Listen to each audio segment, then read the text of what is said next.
So guys, in this video we will be covering जितने भी amendments of SLCM related to June 2023 examination. ये institute के website पे भी ऑलरेडी अपलोडेड है. You can go and download it. However जो भी नोट्स आप स्क्रीन पे देख रहे हो, it will be there, it will be attached in the comment box और पिन कमेंट में डाल देंगे इसको, या तो डिस्क्रिप्शन में रहेगा. आप इसको डाउनलोड कर सकते हो. ये इंस्टीट्यूट की ही हम लोग ने एक नोट्स बना के रखी जो हेल्प करेगा आपके सारे अमेंडमेंट्स को कवर करने के लिए. ठीक है जी. Not only that, it is obvious कि बहुत सारे जो हम लॉ पढ़ते हैं, it always have a difficult language. तो हर चीज को इजी बनाते हुए मैंने एट द एंड हर बार की तरह मैंने कुछ सिंपल तरीके से कुछ हैंड रिटन नोट्स बना के रखा हुआ है. These notes will also be there in the same link. तो आप लोग को लिंक पे जाके फटाफट से डाउनलोड करना है. मैं 2 फाइल अटैच कर दूंगा. First file will be the bare, जिसके अंदर कुछ लिखा नहीं होगा, सो दैट आप इसको प्रिंट आउट निकालकर लेक्चर देखते दौरान आप मार्क करते रहो. दूसरा, ये डायरेक्टली आप डाउनलोड कर सकते हो फॉर योर रेफरेंस. अगर आपको हैंडरिटन नोट्स चाहिए तो भी आप इसका प्रिंट आउट निकालो, वो आपके ऊपर है. बट यस, पहले हम लोग लीगल लैंग्वेज को समझेंगे और चीजों को बराबर तरीके से पढ़ते रहेंगे. गाइस, इस वीडियो को देखना बहुत इंपॉर्टेंट है, क्योंकि इस वीडियो के अंत तक मैं आपको बहुत सारे इंपॉर्टेंस जो इस अटेम्प्ट के लिए आने वाला है विल ऑलवेज हम लोग बताते हैं कि इसको जरा फोकस से करना. और हमने देखा है कि एसएलसीएम के अंदर जो रीसेंट अमेंडमेंट्स आते हैं, भर भर के क्वेश्चन वहां से पूछा गया है. सो इट इज ऑब्वियस हम लोग को ये मेक श्योर करना है कि हम लोग इस बार बिल्कुल भी एक भी अमेंडमेंट मिस आउट नहीं करें. मैंने पूरा जो सप्लीमेंट है उसको कन्वर्ट करा दिया और कन्वर्ट करके उसी को हम लोग डिस्कस कर रहे हैं. तो यारो, अमेंडमेंट 22 पेज का ही था, बट अच्छा खासा अमेंडमेंट आया. अच्छा खासा मतलब अच्छे टॉपिक का अमेंडमेंट आया. और पहला अमेंडमेंट हम लोग SCRA से पढ़ रहे हैं. बट पहला अमेंडमेंट पढ़ने से पहले मैं आपको दूसरा अमेंडमेंट के बारे में पहले बताऊंगा. पहले इंग्लिश पढ़ते हैं, समझते हैं, then we will be moving forward. क्या कहता है ये लैंग्वेज? सो पहली बात तो लिखा हुआ है declaration of zero coupon, zero principal instrument. तो पहला बात तो यहां पे एक नया इंस्ट्रूमेंट के बारे में जिक्र किया गया है, that is zero coupon principal. ये कुछ तो प्रिंसिपल की बात कर रहा है. Let us understand it. But यहां पे ये SCRA के अंदर कुछ तो अपडेट आ गया. So we have to focus on a insertion of a new definition of securities. आपको ऑलरेडी पढ़ते वक्त आपको पता रहेगा which is the definition. 2H is basically talking about securities की डेफिनेशन. इसकी लंबी लिस्ट है. गवर्नमेंट बॉन्ड्स आ गए, डेरिवेटिव्स आ गया, these all are there in 2H का डेफिनेशन. बट इसके साथ साथ आपको यह ध्यान देना पड़ेगा that zero coupon and zero principal instrument भी इंक्लूड हो चुका है. अब इसको समझने से पहले ये है क्या zero coupon and zero principal? आपको पहले जीरो कूपन इंस्ट्रूमेंट्स के बारे में पता होना चाहिए. What is zero coupon instruments? So zero coupon instrument का मतलब होता है ऐसा इंस्ट्रूमेंट, ऐसा डॉक्यूमेंट, ऐसा बॉन्ड जो हमेशा इश्यू होगा at discount and will be redeemed at par. फर्ज करो आपका जो बॉन्ड है वो हमने इशू किया था 80 रुपए में, और इसको हम इशू करने वाले थे 80 रुपए में, किया भी, और इसको हम जब रिडम्पशन करेंगे एट द रेट ऑफ 100. तो यहां पर कुछ इंटरेस्ट पेमेंट नहीं होगा, but on the maturity you will be getting extra. बेटा, हम लोग ने इसको इशू किया at discount and we are giving कुछ इंटरेस्ट ना देकर हम लोग डायरेक्टली इसको एट पार 100 रुपीज का फेस वैल्यू पे इसको रिडीम कर रहे हैं. ये कंसेप्ट होता है जीरो कूपन का. हाँ, जीरो कूपन का मतलब है 0% इंटरेस्ट नहीं देंगे आपको रिडम्पशन हम एट पार बना कर देंगे. ठीक है जी. अब यहां पर एक कुछ नया कंसेप्ट आ गया. कंसेप्ट बोल रहा है भैया जीरो प्रिंसिपल. ये क्या स्यापा है बेटा? ये स्यापा समझने के लिए आपको मेरे साथ अगले टॉपिक में चलना पड़ेगा, which is somewhat talking about कुछ तो सोशल स्टॉक एक्सचेंज. इसके बारे में हमको समझना पड़ेगा. ये पहली दफा आया. हालांकि ये न्यूज में 2 बार आ गया. एक बार आया था, हमने न्यूज में ऐसा पढ़ा था कि BSE को सबसे पहले अप्रूवल मिल गया है to start social stock exchange. Second बारी न्यूज में आता है कि NSE को भी एक अप्रूवल मिल गया. अब ये सोशल स्टॉक एक्सचेंज क्या है? क्या ये एक नया स्टॉक एक्सचेंज है लाइक NSE BSE, या क्या कंसेप्ट क्या है? जरा समझते हैं. Guys, social stock exchange government की एक बहुत ही उम्दा खेल है. A game, a plan whereby सारे एनजीओस को रेगुलेटरी कंप्लायंस के अंदर लाने का, सारे एनजीओस को एक परव्यू में लाने का, so that they have to also declare some basic declarations. अब यहां पर किस तरीके से शोबाजी होने वाली जरा समझो। हमारे फाइनेंस मिनिस्टर जी ने 1920 के बजट में इसके बारे में बात किया था कि हम लोग कुछ सोशल स्टॉक एक्सचेंज की शुरुआत करेंगे। जरा इंग्लिश पढ़ते हैं फिर इसको समझने की कोशिश करते हैं। What is this topic is all about. बोलता है कि social stock exchange means a separate segment of a recognised stock exchange. ये कोई अलग से स्टॉक एक्सचेंज नहीं है, स्टॉक एक्सचेंज के अंदर का एक सेगमेंट है। एवरीबॉडी सुन रहे हो नहीं सुन रहे हो? मैं बोल रहा हूं सोशल स्टॉक एक्सचेंज एक अलग से स्टॉक एक्सचेंज नहीं है like NSC BSC. It will be a part of recognised stock exchange. Recognised stock exchange कैसे बनना होता है हमने चैप्टर 1 में ऑलरेडी रेगुलर क्लासेस में पढ़ रखा हुआ है, तो उसके ऊपर बात नहीं करेंगे। बोला कि भैया ऐसा स्टॉक एक्सचेंज जिसके पास एंटिटी हो, nation wide trading terminal. Example NSC BSc, इनके पास इनके ट्रेडिंग टर्मिनल नेशन वाइड है, ठीक है। permitted to register, allowed to register, not for profit organizations or list the securities issued by NGOs in accordance with this provision of these regulation। क्या बोले sir हवा के ऊपर से गया, बताता हूं, आ जाओ। इसके लिए मैंने सिंप्लीफाई करके रखा हुआ है एट दी एंड। ये रहा इसका मतलब। सर क्या कहता है इसका मतलब? तो ये रहा इसका मतलब। तो क्या कह रहा है, मेरा डायग्राम देखना जरा ध्यान से।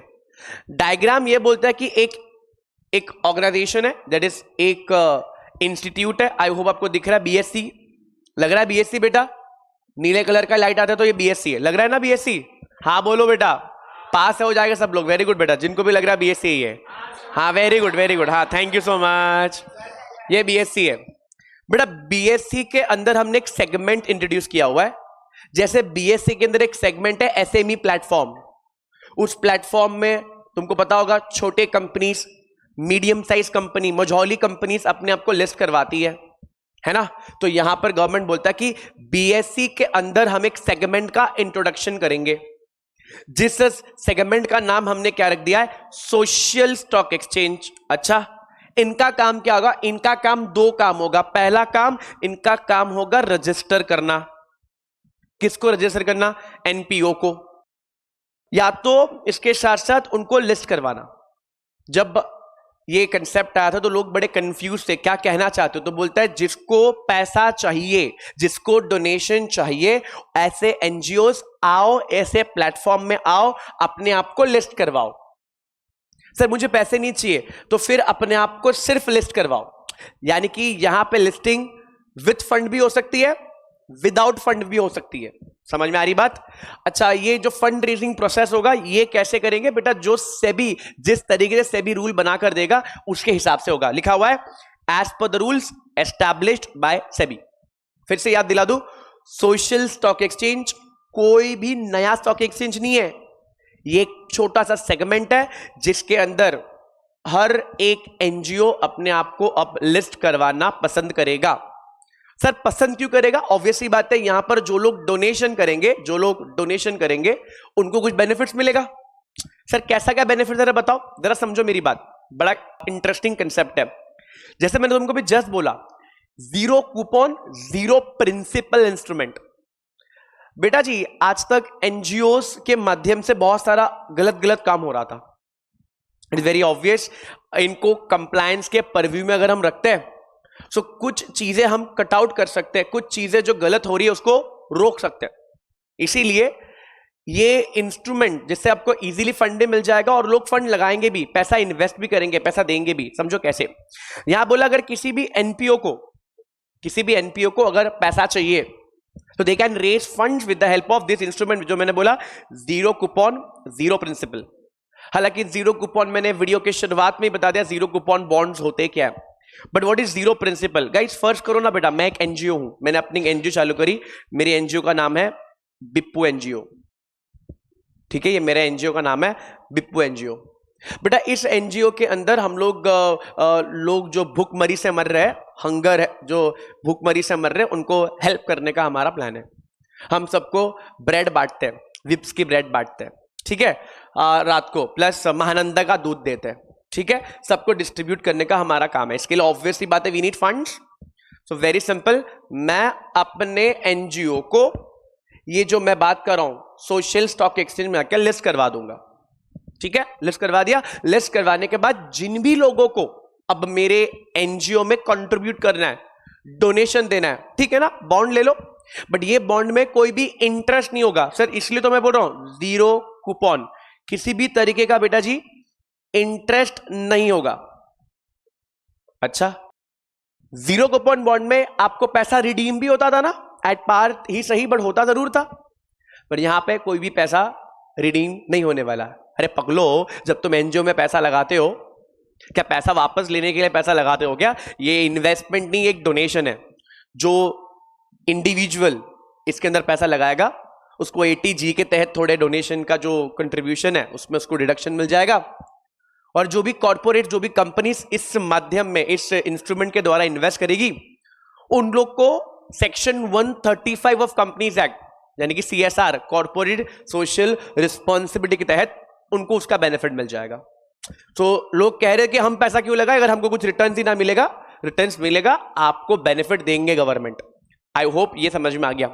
सो 2H के अंदर एक नया इंस्ट्रूमेंट आ गया है, that is zero coupon zero principal. हो मेरे साथ? जी सर, समझ में आ गया। और दूसरा हमने पढ़ दिया सोशल स्टॉक एक्सचेंज क्या होता है, एक ऐसा स्टॉक एक्सचेंज के अंदर सेगमेंट, ऐसा सेगमेंट जिनका काम होगा एनजीओ को रजिस्टर करना, और एनजीओ को रजिस्टर करने के साथ साथ वहां से फंड भी निकालना। एवरीबॉडी, सर कौन से रूल्स के हिसाब से होगा, कौन से रूल्स के माध्यम से होगा? जो सेबी जैसा बोलेगा वैसा। इजी, पक्का? पढ़े आगे? चलिए, पहले इंग्लिश पढ़ेंगे, फिर डायग्रामेटिक फॉर्मेट में देखेंगे, तो समझने में इजी हो जाएगा। जो भी इंसान यूट्यूब पे मेरा वीडियो देख रहा है, आपसे रिक्वेस्ट है आप इस वीडियो को 1.5 या 7.5 जो भी स्पीड है उसमें देखिए।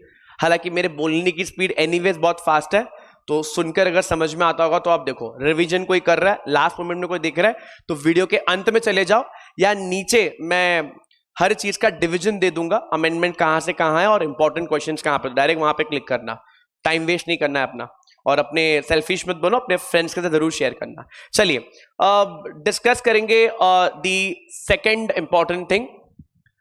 ये कंसेप्ट बताता है कि एप्लीकेबिलिटी क्या है, इस चैप्टर की एप्लीकेबिलिटी क्या है। तो यहां पे कुछ लोगों का नाम लिखा हुआ है, सब आराम से बैठ के पढ़ लो, वहां से देख लो, सब आराम से बैठ के पढ़ लो, आप भी पढ़ लो, अच्छे से देख लो। जूम इन कर देता हूं, आप मेहनत ना करिए, पढ़ लीजिए इसको।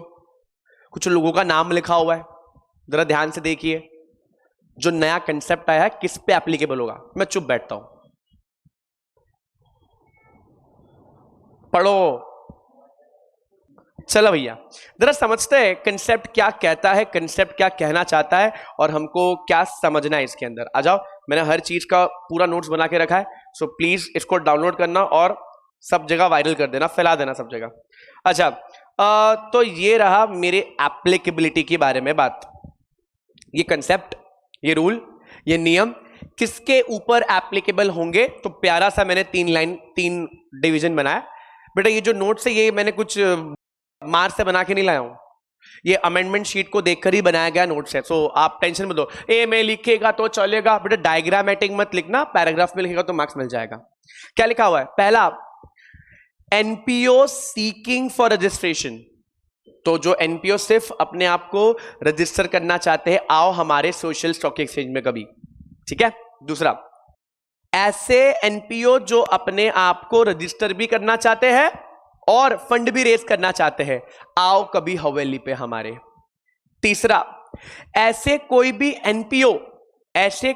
एनपीओ जिसको आइडेंटिफाई किया गया है as a social enterprise. Social enterprise मतलब जो समाज के सेवा में मग्न हो चुका है बेटा, या तो एनजीओ हो सकता है। इस नोट्स को देखते हुए मैंने एक और चीज पाया, मैं जरा नीचे जाता हूं, आपको दिखाता हूं। जैसे कि ये वर्ड मुझे दिखा, सोशल एंटरप्राइज का मतलब हमेशा ये नहीं होगा कि एनपीओ ही होगा सोशल एंटरप्राइज। सोशल एंटरप्राइज तो एक प्रॉफिट सोशल एंटरप्राइज भी हो सकता है। इसका मतलब क्या होता है? प्रॉफिट सोशल एंटरप्राइज, इसका क्या मतलब हुआ? इन लोग एक्चुअली अपना कामकाज प्रॉफिट्स के लिए कर रहे हैं, but profit earning is never their main motto. इनका मेन उद्देश्य यही है कि they want to help the society. जो भी प्रॉफिट्स कमाएंगे वो प्रॉफिट्स सोसाइटी में लगाएंगे। बहुत सारे इंटरनेशनल ब्रांड है, पीएनजी वगैरह, पता है कि नहीं? पीएनजी, प्रॉक्टर एंड गैम्बलर वगैरह सब कंपनीज होती है जो इंडिया में लिस्टेड भी है बेटा जी। इनका बेसिक उद्देश्य हमेशा पैसा कमाना नहीं है, इनका बेसिक उद्देश्य हेल्प करना भी है। अब सर पता कैसे चलेगा कि इनका जो इंटेंशन है, इनका जो दिमाग, इनका जो लग रहा है सोशल इंटेंशन की तरफ है कि नहीं, समाज के सेवा में मग्न होने का है कि नहीं? For that we have to see the work. इनका काम क्या है, क्या इन लोग ये काम कर रहे हैं कि नहीं? बट खैर इसके बारे में हम बाद में जाएंगे। बट पहले 3 चीजों पे ये एप्लीकेबल होगा। ये रूल 3 लोगों पे एप्लीकेबल होता है। पहला किसका भैया? पहला किसके ऊपर बोला है? एक एनपीओ जो क्या कर रहा है? रजिस्ट्रेशन सीख कर रहा है। कोई दिक्कत? एनपीओ जो क्या सीख कर रहा है? रजिस्ट्रेशन करने का सीख कर रहा है। मतलब they want to register themselves on हमारे सोशल स्टॉक एक्सचेंज। दूसरा कौन है भैया? दूसरा है भैया एनपीओ जो रजिस्ट्रेशन भी करवाना चाहता है और जो पैसा भी उठाना चाहता है। एवरीबॉडी। तीसरा एक ऐसा एनपीओ जिनको हम लोग ने सोशल एंटरप्राइज करके इंटर इंडिया बताया गया। तो ये 3 चीज है, इसको अंग्रेजी में पढ़ेंगे। आ जाओ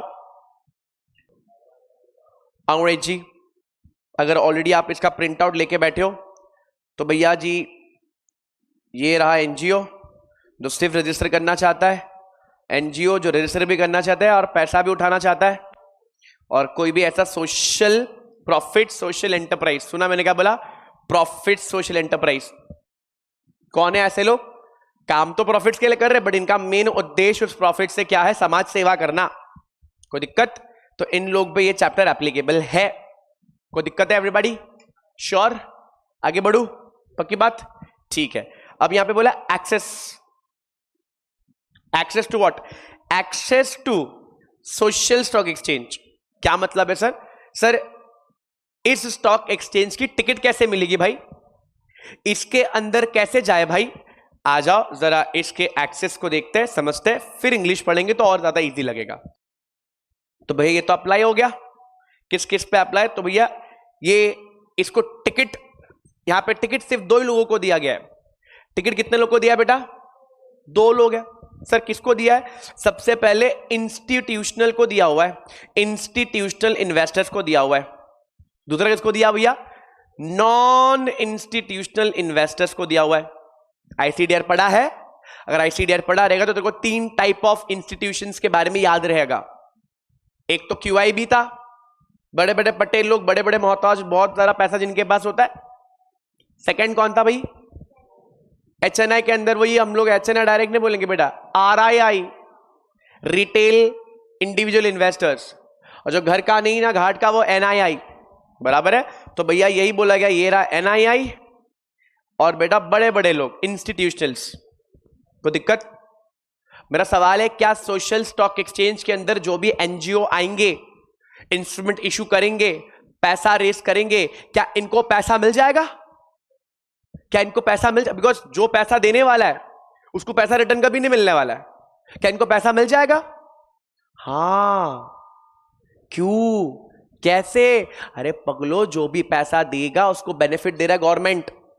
बोला ना इनकम टैक्स में बेनिफिट देने वाला है, सो पैसा मिलना इजी हो जाएगा। कॉर्पोरेट देंगे तो भैया उनको सीएसआर में बेनिफिट मिल जाएगा, और जो भी इंडिविजुअल पैसा लगाएगा, हालांकि यहां पे इंडिविजुअल के माध्यम से भी कुछ सेबी ने कुछ बोला नहीं है। यहां पे लिखा देखो ना, नोट सेबी में अलाउ अदर क्लास और क्लासेस ऑफ इन्वेस्टर्स, जब भी उसको सही लगे। अभी सही बेटा किसको लगा? सिर्फ 2 ही लोगों को लग रहा है, एक इंस्टीट्यूशनल, दूसरा एनआईआई। कोई दिक्कत? तो इन लोगों के पास ही एक्सेस है, टिकट है यहां पे पैसे लगाने का। कोई दिक्कत? पैसे भी ना इनके पास यार, पैसों का कुआं है, कुआं लगा देंगे सीधा पैसा। एवरीबॉडी ठीक है जी, समझ गया सर। आ जाओ सर, इंग्लिश पढ़ लेते हैं, थोड़ा इजी लगेगा। एक एक पढ़ते चलेंगे और आगे बढ़ते चलेंगे। तैयार? आ जाओ अंग्रेजी पढ़ने। 3 लाइन का ये पढ़ लीजिए, 3 लाइन का ये पढ़ लीजिए। यस,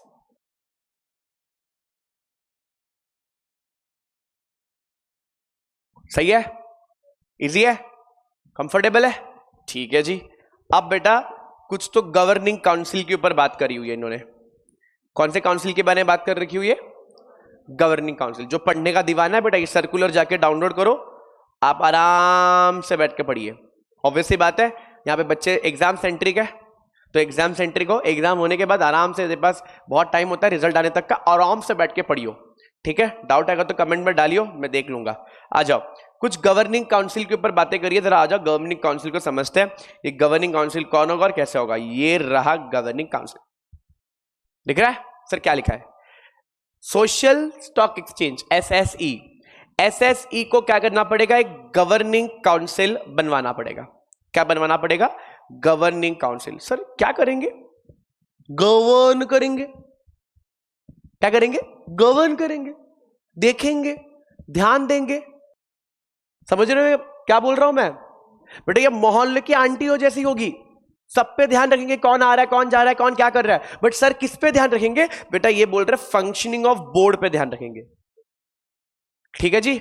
अच्छा सर बोला है कॉम्पोजिशन, मतलब कितने लोगों का कमिटी बैठेगा या बनेगा, इनके टर्म्स क्या होंगे, कौन बन सकता है, द एलिजिबिलिटी क्राइटेरिया।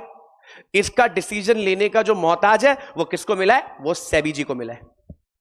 इजी, पक्की बात है, ठीक है सर। गवर्निंग काउंसिल पे और भी बहुत सारी चीजें अमेंडमेंट में आई हुई है, चलो उसको भी साथ में देख लेते हैं, फिर साथ में इंग्लिश पढ़ेंगे। दादा हाईलाइट हो गया लगता है, यस। चलो अगर मैं यहां पर आ जाऊं तो आपको कुछ मिल जाएगा उनके ऊपर भी। ये रहा आंसर गवर्निंग काउंसिल का। मैंने 4 पॉइंटर का आंसर बना के रखा हुआ है, ध्यान देना। पहला, कौन बनाएगा गवर्निंग काउंसिल? कौन बनाएगा गवर्निंग काउंसिल? बड़े ही प्यारे शब्दों में लिखा है SSE बनाएगा गवर्निंग काउंसिल। साहब कौन है SSE? Social stock exchange. Social stock exchange है SSE। आई बात समझ? SSE ही बनाएगा SGC। SGC बोले तो sir social stock exchange governing council. Okay जी। कितने लोग होंगे? कॉम्पोजिशन कितना होगा? कम से कम 7 लोग होंगे। कम से कम कितने बोले सर? कम से कम 7। सच्ची सर? झूठ नहीं बोल रहा हूं, ये गिनो कितने? 7 ही है ना? सच्ची बोल रहा हूं, देखो 7 है, गिन लो।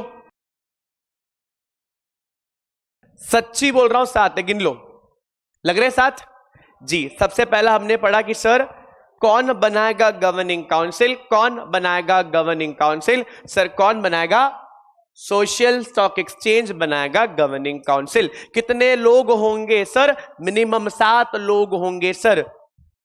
बट कौन से लोग होंगे, मतलब कुछ क्वालिफिकेशन वगैरह चाहिए? तो बोला हाँ हाँ हाँ, हैविंग रिप्रेजेंटेशन फ्रॉम NPO।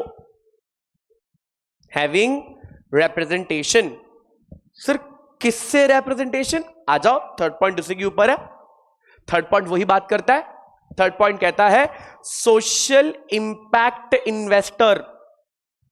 मतलब अरे जो लोग पैसा लगाते हैं सोशली लोगों को सुधारने के लिए, सोशली सब लोग को अप्रूव करने के लिए, अपलिफ्ट करने के लिए, ध्यान दो ना। एग्जाम्पल एक्यूमेन, रूट कैपिटल, इनका काम ही है पैसे लगाना और सोशली लोगों को अपलिफ्ट करना।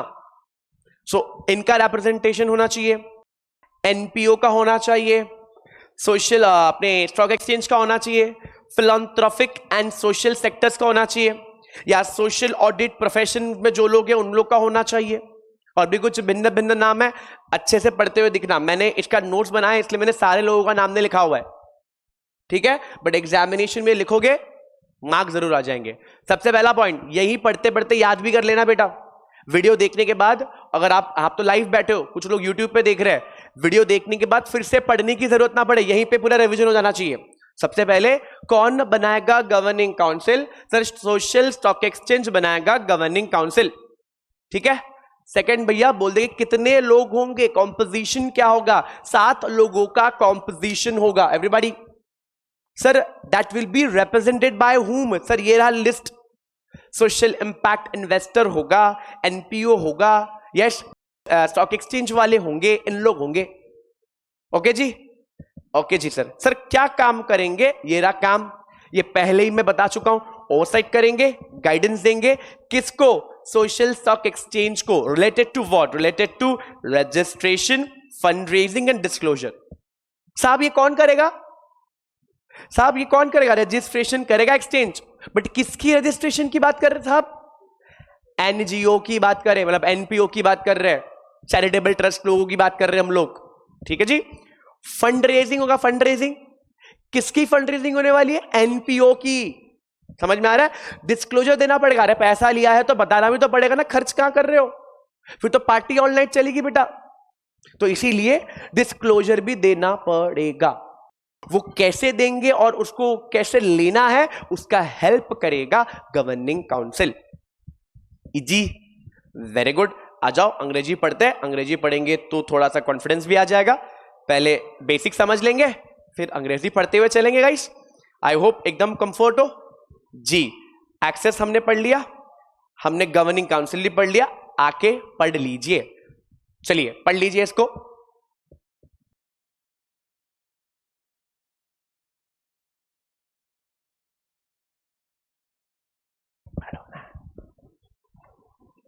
पढ़ लिया?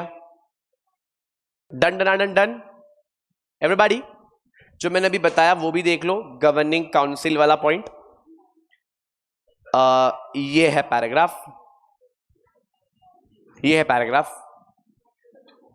पढ़ लिया जाए या पढ़ने की एक्टिंग किया जाए? क्या दिख रहा है, क्या लिखा है देखो। सेबी का एक सर्कुलर आया था, ब्ला ब्ला ब्ला ब्ला ब्ला ब्ला ब्ला, समझ में आया क्या ये? वेरी गुड, क्या स्मार्ट बच्चे, सब पास है बेटा। Dated October 13, 2022 has prescribed framework for governing council for social stock exchange SSE. और क्या कहा गया? Every SSE is required to constitute to form social stock exchange governing council, बता चुका हूं मैं, which will have an oversight and functioning of the board. The SGC, कौन है भाई SGC भाई? Governing Council shall comprise of individuals with relevant experience who can contribute and development of the social stock exchange. Wow, thanks, पता ही नहीं था। SGC will have minimum 7 members, जो already बता चुका हूं मैं। Yes, having representation कहां से? ये देखो लिस्ट है, मैंने लिस्ट में सब लोगों का नाम ऐड नहीं किया है, आप लोग आराम से बैठ के देख लेना।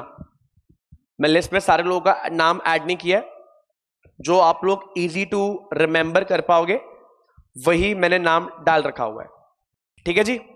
ओके जी, बढ़ो आगे। सर काम क्या होगा? देखो मैंने ऑलरेडी बोल दिया इनका काम क्या होगा। स्मूथ फंक्शनिंग, गाइडेंस देना related to registration, fund raising. अच्छा मैंने यहां पे बोला नहीं है, बट ये 7 लोग हर काम थोड़ी करने वाले। They will also need some admin staff. Admin staff जैसा चाहिए वैसा आप रख सकते हो, बोला नहीं है कैसे, बट रख सकते हो, ठीक है जी। चलिए ये भी हो चुका है, बढ़ेंगे आगे। अगर लग रहा है मैं थोड़ा फास्ट दे रहा हूं तो मुझे बोलना, बट आई थिंक आपको सब समझ में आता होगा। जो 2x में देख रहे थे तो और समझ में आता होगा, समझ। चलो आ जाइए। अब सवाल यही है कि सर सोशल एंटरप्राइज किसको बोलेंगे? यहां पे बोला गया कि सोशल एंटरप्राइज जो होगा वही सोशल स्टॉक एक्सचेंज में अपना फंड रेजिंग कर पाएगा। तो साहब सोशल एंटरप्राइज मतलब सर कोई एनपीओ, साहब कोई एनपीओ या प्रॉफिट सोशल एंटरप्राइज। कह दिया मैंने वो क्या होता है, मतलब जो है तो प्रॉफिट करने के लिए, बट वो profit the main intention social upliftment के लिए यूज करेंगे, बराबर है। अच्छा सर मैं समझ गया सर, मतलब सर सोशल एंटरप्राइज कौन होगा? या तो कोई एनजीओ होगा जो इस रेगुलेशन के तहत अब रेगुलेट होगा। सेकंड कौन होगा? प्रॉफिट सोशल एंटरप्राइज, जिनको क्या एस्टैब्लिश करना है? इनको ये एस्टैब्लिश करना है कि इनका डोमिनेंस किसके ऊपर है? सोशल इंटेंट की तरफ। भारी भारी लैंग्वेज यूज किया है सर। डोमिनेंस मतलब इनका बेसिकली कौन से काम में लोग हावी है? हावी समझता है? Yes sir. क्या काम? मतलब सोशल इंटेंट का मतलब क्या? ये रहा, इनमें से कोई भी एक काम कर लिया तो बल्ले बल्ले। जैसे इरेडिकेशन ऑफ हंगर, भूखमरी मिटा रहे हैं बेटा, विप्स का ब्रेड बांट रहे, महानंदा दूध दे रहे हैं सर, पॉवर्टी गरीबी भगा रहे बेटा, ठीक है, माल न्यूट्रिशन भगा रहे बेटा, है ना, गाना भी है ना, कहो कुपोषित भारत छोड़ो, इनइक्वालिटी, है ना। इसके बाद हेल्थ केयर बेटा, हेल्थ केयर, मेंटल हेल्थ बेटा, फिर क्या बोला है? सैनिटेशन, हाँ, and making available drinking water, तेरे पीने का पानी बेटा, सिर्फ पानी बेटा और कुछ नहीं। फिर प्रमोटिंग एजुकेशन, हाँ आ जाओ यहां पे, प्रमोटिंग एम्प्लॉयबिलिटी, मतलब भैया आप सामने लोगों को ट्रेनिंग वगैरह दे रहे हो। एंड नेक्स्ट नेशनल हेरिटेज, मतलब आप नेशनल हेरिटेज आर्ट कल्चर को प्रोटेक्ट करने के लिए आप कुछ एक्स्ट्रा चीज कर रहे हो। अब ऑब्वियसली बात है, जो भी सिर्फ सेकेंड ग्रुप दे रहा है भाई तुझे पढ़ना पड़ेगा, बट जो भी इंसान ग्रुप 1 पढ़ चुका है, एग्जाम दे चुका है और ये वीडियो देख रहा है, या ग्रुप 1 के साथ ग्रुप 2 मतलब दोनों ग्रुप साथ में देने वाला, तुझे शेड्यूल 7 याद होगा। कौन से एक्ट का? कंपनीज एक्ट का। उस एक्ट में सीएसआर वाला काम है, देखो थोड़ा बहुत यहां पे उठा के लाया हुआ है, ठीक है, वो थोड़ा बहुत याद है, थोड़ा बहुत याद है, काम बन जाएगा। पक्की बात है? श्योर जी सर, एकदम समझ में आ गया, बहुत बढ़िया। अब हम बढ़ रहे हैं अगले कंसेप्ट की तरफ, एंड जरा इसको पढ़ लेते, जो भी हम लोग ने पढ़ा इसको पढ़ लेते बेटा जी। कहा गया, कहां गया, कहां गया, यहां रहा, यहां रहा, यहां रहा।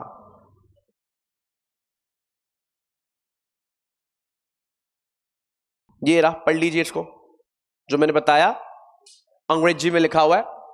पढ़ने की एक्टिंग किया जाए प्लीज, फटाफट से पढ़ने की एक्टिंग किया जाए। ओके जी, आई होप आपने पढ़ लिया है। पढ़ लिया? इजी सर, जरा पढ़ के बताओ, आप पढ़ के बताओ, मैं तो पढ़ने नहीं आता। ठीक है, बहुत कोशिश की होगी आपने, मैं पढ़ लेता हूं आप लोगों के लिए। लिखा है नॉट फॉर प्रॉफिट ऑर्गेनाइजेशन और फॉर प्रॉफिट सोशल एंटरप्राइज, दोनों का मतलब बता चुका हूं already. To be identified as a social enterprise, wow thank you, shall establish primacy, मैंने उसका अलग से वर्ड लिखा, dominance, primacy of its social intent, जिनका मेन डोमिनेंस सोशल इंटेंट हो। सर मतलब वो कैसे बताओगे आप? ये लो, ये सब करोगे तो सोशल इंटेंट दिख जाएगा। दिख रहा है? दिख रहा है कि नहीं? वेरी गुड, ठीक है जी। अगला पॉइंट इधर तक सब समझ में आ गया, एकदम पूरा क्लियर आ गया। चलिए बढ़ते हैं अगले कंसेप्ट की तरफ। चलिए सर, ये भी कंडीशंस भी समझ में आ गया सर, सोशल इंटेंट क्या है वो भी समझ में आ गया। बढ़ेंगे अगले रूल की तरफ। क्या बोल रहा है? रिक्वायरमेंट रिलेटेड टू रजिस्ट्रेशन, अगर रजिस्ट्रेशन करवानी है तो कौन सा प्रोसीजर क्या फॉलो करना पड़ेगा? 4 बातें। कितनी बातें? 4। कितनी बातें? 4 बातें, ध्यान देना। बातें नंबर 1, ध्यान दो, शाल कंपल्सरीली, दिख रहा है मैंने हाईलाइट कर दिया है, शाल कंपल्सरीली सीक रजिस्ट्रेशन, सीक मतलब लेना, रजिस्ट्रेशन बिफोर फंड रेजिंग। पहला पॉइंटर बोलता है पैसा रेज करने से पहले, सुना मैंने क्या बोला? पैसा रेज करने से पहले तुझे अपने आप को रजिस्टर करना पड़ेगा। बट मैंने पहले ही बोला फंड रेजिंग शायद किसी का ऑब्जेक्टिव ना हो, उनको अपने आप को सिर्फ रजिस्ट्रेशन करना होगा, मतलब सिर्फ रजिस्टर करना अपने आप को, फंड रेजिंग नहीं चाहिए, पैसा नहीं चाहिए। तो ऐसे केस के अंदर NPO shall also have an option to register and not to raise fund through SSC. कोई दिक्कत नहीं? तो मतलब यू हैव टू ऑप्शन, अपने आप को रजिस्टर कर, पैसा उठा, अपने आप को रजिस्टर कर, पैसा मत उठा, तेरी मर्जी, बाद में चाहिए तो तुरंत पैसा मिल जाएगा। कैसे? बाय इशूइंग विच इंस्ट्रूमेंट, वो बताएगा मैं अभी, तुम लोग तो तुरंत बताएगा मैं, बट एक इंस्ट्रूमेंट का नाम तेरे को पहले से पता है, जीरो कूपन जीरो प्रिंसिपल। ठीक है जी। अच्छा, यहां पे क्या बोला है अगला पॉइंटर, कुछ ऐसे रिक्वायरमेंट्स जो सेबी प्रिस्क्राइब करे। सर गैप क्यों रखा है ऐसा मस्ती में? बेटा ये दो रूल है, it is basic on registration, ये दो रूल है जो रेगुलेटर ने कहा है ऑन रजिस्ट्रेशन, इसलिए थोड़ा सा डिफरेंस कर दिया है। थर्ड पॉइंट ये बोलता है ऐसा कोई भी प्रिस्क्रिप्शन, ऐसा कोई भी चीज जो कौन कहे? सेबी कहे। Everybody getting the point? चौथा, it says any additional requirement, जो कौन कहेगा? एसएसई कहेगा। कौन कहेगा? एसएसई। एसएसई मतलब सोशल स्टॉक एक्सचेंज कहेगा। कोई दिक्कत? अरे बोलो हाँ सर। दो रूल है, एक पैसा चाहिए, if you require funds register yourself, पैसा नहीं भी चाहिए रजिस्टर योरसेल्फ। कोई दिक्कत? थर्ड पॉइंट से सेबी साहब के पास पावर है क्या करने का? कुछ रिक्वायरमेंट्स रखने का, प्लस एडिशनल रिक्वायरमेंट एसएसई रख सकता है। इजी। एक और पॉइंटर समझ लेते। सर फंड हम कैसे रेस करेंगे? बता, जो सोशल एंटरप्राइजेस है और जो प्रॉफिट सोशल एंटरप्राइजेस है, सर फर्क? बेटा ये सिर्फ एनजीओ है, नीचे वाला एनजीओ नहीं है, वो पैसा भी कमाएगा। जो सिर्फ सोशल सेवा में लगेगा वो कैसे कर सकता है? Zero coupon zero principal instrument. कह चुका हूं क्या है, एससीआरएम अमेंडमेंट है, एक डेफिनेशन और ऐड कर दिया। Donation through mutual fund schemes.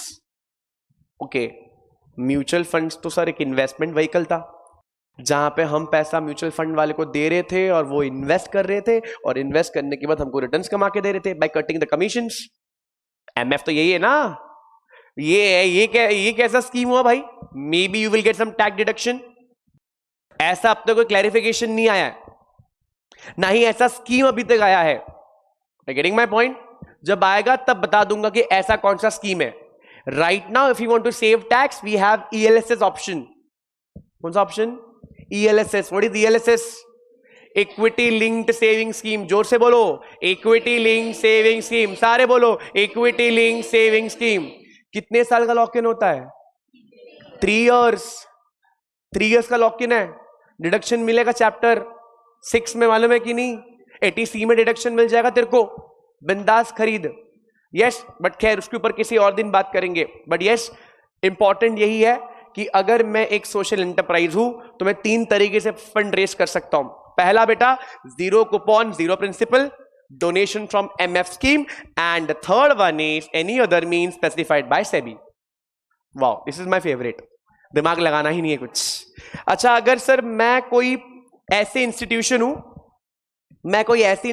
हूं जो पैसा रेस करता है, बट वो थोड़ा पैसा भी कमाता है एंड देन सोशली वो लोगों को हेल्प भी करता है। सो ऐसे केस के अंदर 3 जगह से पैसा उठा सकता है वो। इक्विटी से पैसा उठा सकता है, डेट इंस्ट्रूमेंट से उठा सकता है, और थर्ड मेरा favourite, any other you can say mean specified by SEBI. Sir equity में जब भी वो पैसा उठाएगा, that means that equity will be listed where? Either on the main board और एसएमई प्लेटफॉर्म और आईजीपी बोले तो इनोवेटर्स ग्रोथ प्लेटफॉर्म। पढ़ा है ऑलरेडी आईसीडीआर के अंदर, अभी बता नहीं रहा उसके बारे में क्या है आईसीडीआर के अंदर, क्या क्या पढ़ा है हम लोग ने। आईजीपी के बहुत नियम कानून है। पक्का? श्योर? या तो तूने एआईएफ से पैसा उठाया है? AIF? Yes, AIF alternate investment funds, जिसके अंदर ये सोशली इंपैक्ट फंड्स का अलग अलग अभी नया यू कैन से क्रिएशन हुआ है। सो आप पैसा उनसे उठा सकते हो एवरीबॉडी। अगर तुम कोई एनपीओ हो, so you have 3 options, that is zero coupon zero principal and उसके बाद डोनेशन। यस, कैसे? एमएफ के स्कीम के द्वारा या ऐसा कोई भी स्कीम। और अगर आप प्रॉफिट वाले हो तो इक्विटी शेयर इशू कर दो, डेट इंस्ट्रूमेंट या सेबी जैसा बोले वैसा। एवरीबॉडी आगे आ जाते हैं। ये हमने कर लिया already council. Everybody yes, function भी कर लिया है, और यहां पर एक आया है अमेंडमेंट। क्या अमेंडमेंट आया? रेगुलेशन 25 आईसीडीआर का। By the way we are doing ICDR का अमेंडमेंट। एससीआरए का एक अमेंडमेंट था, बाकी तब ये आईसीडीआर का था। इस amendment regulation 25 is about what? It is basically filing of draft document.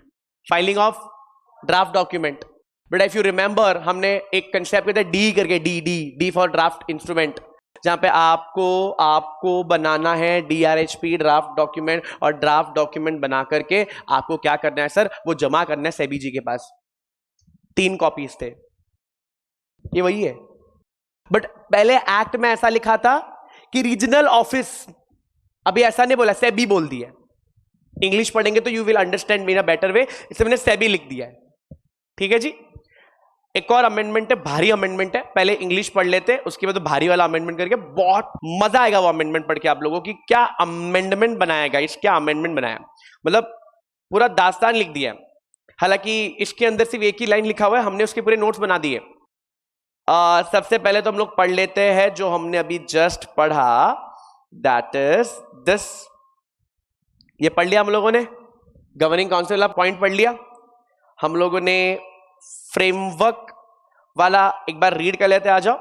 तो पैसे कहां से उठाओगे ये बोल दिया है, पैसे कहां से उठाओगे ये बोल दिया है। ये फ्रेमवर्क में ऐसा बोला है, देखो सितंबर 19 2022 में एक अमेंडमेंट आता है और बोलता है कि भैया उसके अंदर डिटेल फ्रेमवर्क है which specifies minimum requirement of NPO for registering with the stock exchange and disclosure requirement. ठीक है, अभी हमको वो इन डेप्थ नहीं है।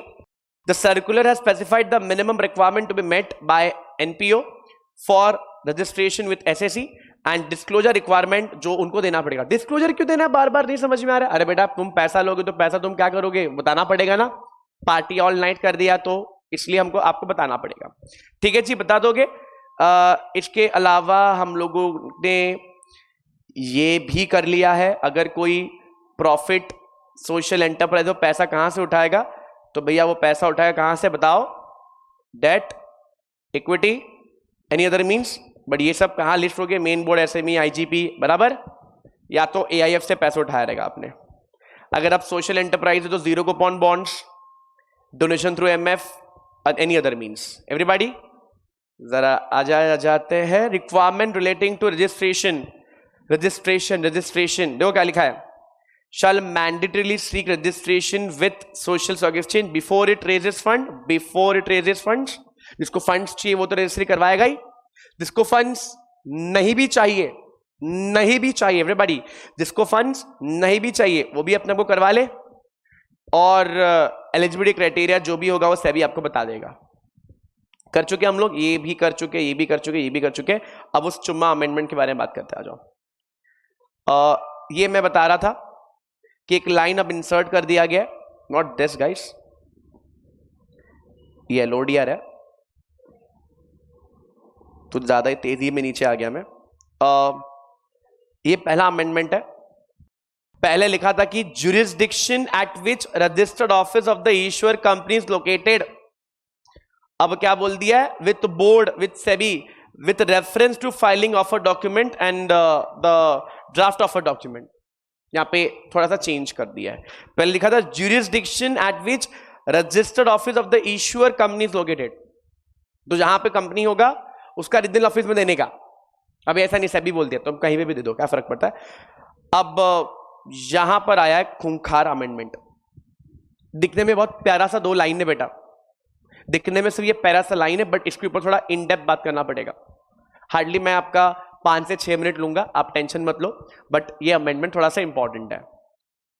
It is talking about a very important concept and that important concept is initial public offer के ऊपर है ऑन मेन बोर्ड थ्रू प्रीफिलिंग है।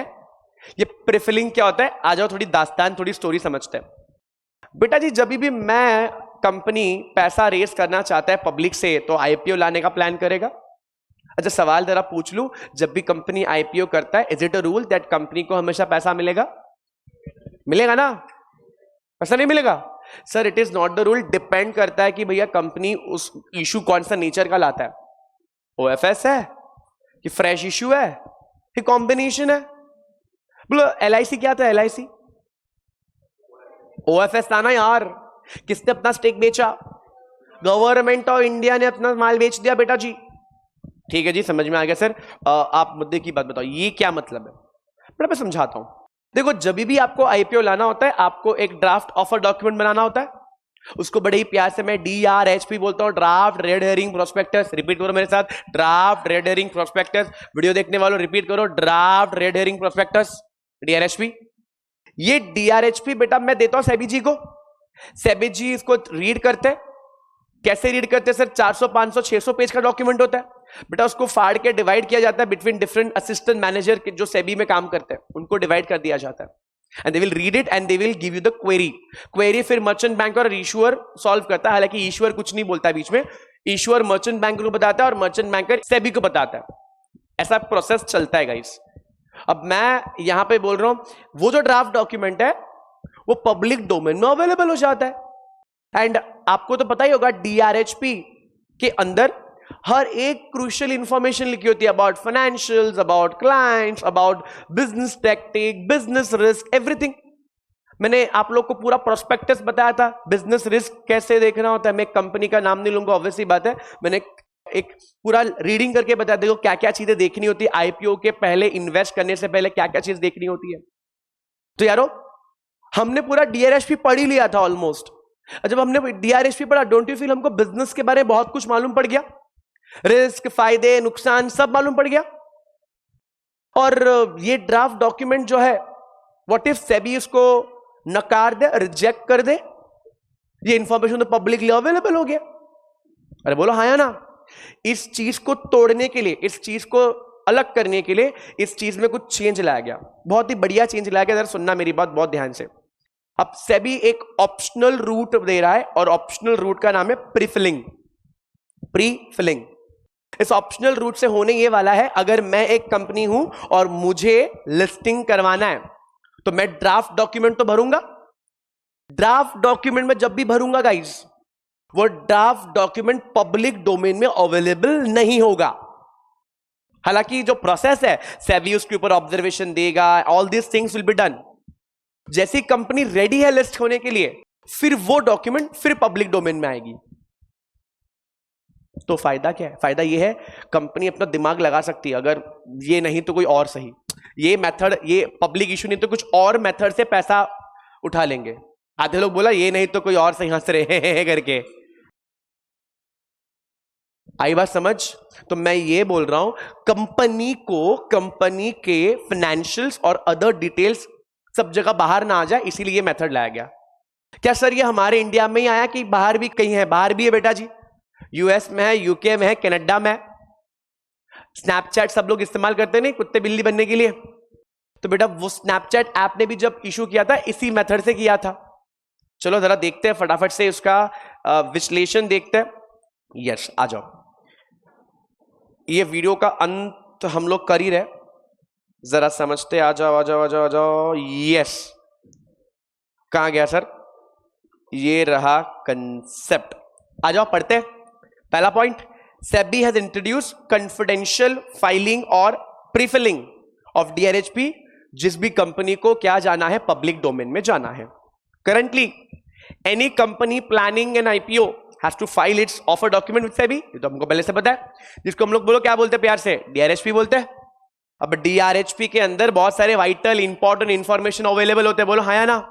ये सारे इंफॉर्मेशन अगर पब्लिक डोमेन में चले गए तो बिजनेस और फाइनेंशियल इंफॉर्मेशन सबको मालूम पड़ जाएगा, एवरीबॉडी। तो अब एक क्या कर दिया भैया, एक ऑप्शनल मैकेनिज्म लाया है। अगर आप चाहो तो आप ये डॉक्यूमेंट पब्लिक डोमेन में नहीं देकर सेबी को दे सकते हो, और जो मैकेनिज्म पीछे चलता है अप्रूवल वगैरह का, वो अप्रूवल हो जाए। Sir why this method was required? आ जाओ पढ़ते। The major purpose to introduce this mechanism is to give companies flexibility over the information flow and withhold sensitive information from competitors. कोई दिक्कत है? नहीं। आ जाओ। तो सर फिफ्थ पॉइंट बड़ा इंपॉर्टेंट है, बोलते कई बार कंपनीज DRHP फाइल करती है, अरे अप्रूवल भी मिल जाती, बट वो आगे इशू नहीं लेते।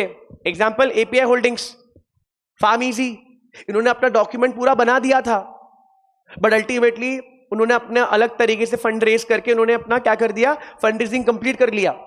अब maybe they will be coming to public बाद में, बट अब उनके सारे डिटेल्स, सारे डॉक्यूमेंट, सारी चीजें पहले ही मालूम पड़ गई एवरीबॉडी। तो सर ये क्यों लाया गया? This new route will help companies to explore listing options without unnecessary public scrutiny.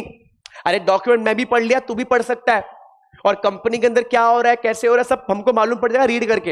हालांकि वो डॉक्यूमेंट पुराना हो गया, क्योंकि एक साल पहले, 1-1.5 साल पहले की बात बोल रहा हूं मैं। अच्छा सर फिर क्या बोलता है? It will facilitate disclosure of documents for investor to consume of an appropriate time. मतलब वो डॉक्यूमेंट पब्लिक डोमेन में कब लाया जाएगा? जब सही वक्त होगा, जब कंपनी तैयार है कि हाँ भैया हम लिस्टिंग अब करने ही वाले हैं, अप्रूवल सब ले लिया है, अब लिस्टिंग करने वाले, तब वो रीडिंग करके हम कर लेंगे काम। कोई दिक्कत? लास्ट पॉइंट, सर क्या ये हमारे इंडिया में हो रहा है? नहीं नहीं नहीं नहीं नहीं नहीं साहब, ये बाहर भी हो रहा है। कहां हो रहा है? यूके में हो रहा है, कनाडा में हो रहा है, यूएस में भी हो रहा है। और कंपनीज लाइक स्नैपचैट, सर्वे मंकी, ये कौन है, कौन सा मंकी है बेटा? बेटा इन लोग ना सर्वे कलेक्ट करने के लिए हमको एक ऐप वगैरह देते हैं, you can go and check it out in the play store. इन्होंने यही रूट से अपना काम किया। गाइस अभी तक हमने 2 चैप्टर का अमेंडमेंट्स देखा। मे बी इसको मैं वीडियो पार्ट 1 बनाकर अपलोड करवाऊंगा कहीं ना कहीं, बट पार्ट 2 का notes and everything will be there in the link. इस कमेंट सेक्शन में पिन कर दूंगा या तो डिस्क्रिप्शन में डाल दूंगा दिस नोट्स। आई होप आप लोग को ये लेक्चर समझ में आ रहा है, बुद्धि में जा रहा है। मिलेंगे अगले वीडियो में, अगले लेक्चर में। Bye bye, good night and take care, bye bye.